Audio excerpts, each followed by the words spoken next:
میرے والد صاحب مزدوری کر کے شام کو گھر آئے تو میں نے محسوس کیا کہ وہ تھکن محسوس کر رہے ہیں۔ میں نے پاس جا کر پانی پیش کیا اور ابو کے کندھوں کو دبانا چاہا تو کہنے لگے، نہیں پتر، کوئی ضرورت نہیں، کام آسان ہی تھا، بس پانی رکھ دو اور تم جا کر اپنا سبق پڑھو۔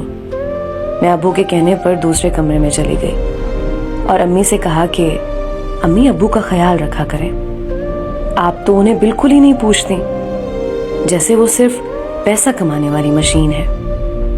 امی نے منہ چڑھایا اور کہنے لگیں، تو میں کون سا گھر میں فارغ رہتی ہوں، میں بھی تھک جاتی ہوں اور سارے مرد پیسہ ہی تو کماتے ہیں، تیرے باپ نے کوئی انجینئرنگ تھوڑی کر رکھی ہے جو گھر بیٹھے کام کر سکتا ہے۔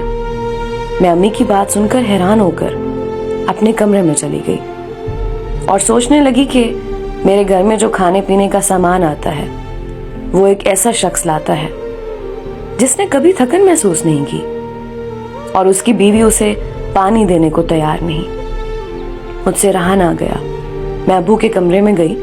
ابو سو رہے تھے اور میں نے دیکھا کہ ان کے دونوں ہاتھوں پر چھالے بنے ہوئے ہیں۔ دیکھتے ہی بے اختیار میرے آنسو نکل آئے، جو مجھے بتا رہے تھے کہ یہ شخص تمہاری ماں کی نفرت بھی برداشت کرتا ہے، تمہیں کالج بھی پڑھاتا ہے اور گھر کا سامان بھی مہیا کرتا ہے، غمی خوشی بھی اس کے ذمہ ہے، لیکن جب گھر آتا ہے تو کہا جاتا ہے اس نے کون سی انجینئرنگ کر رکھی ہے۔ وہ میری ماں ہے، میں ان کو صرف سمجھا سکتی ہوں، ان کی گستاخی نہیں کر سکتی، لیکن یاد رکھیں باپ ہمیشہ گھنے سائے جیسا ہوتا ہے۔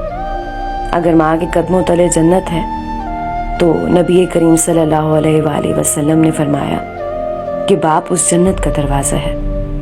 اپنے جیتے جی والدین کی خوشی کا باعث بن جائیں، ان کی عزت کا خیال رکھیں، مرنے کے بعد آپ کے آنسو ان کے کسی کام نہیں آئیں گے۔